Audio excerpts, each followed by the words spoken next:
Welcome. In today's video, we're diving into how to enable photo tag notifications on X, formerly known as Twitter. Keeping track of your photo tags can be super important, so let's ensure you never miss a moment. First, go ahead and open the X app on your Android device. Take a moment to locate that familiar blue bird icon, and let's get started. Once you're in the app, look up to the top right corner of your screen for your profile picture. Give it a gentle tap to access your profile options. Next, scroll down a bit and tap on Settings and Support. This will open a drop-down menu where you can adjust various settings related to your account. Now let's click on Settings and Privacy. This is the hub where all the important tweaks take place, so let's keep going. From here, navigate to the Notifications section. You'll find a variety of options that control how you receive updates. Tap on Preferences. This is where you can customize your notification settings even further. Next, select Push Notifications.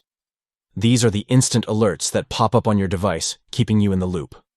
Finally, under the section titled Related to You and Your Posts, find the option for photo tags. Make sure to mark this option.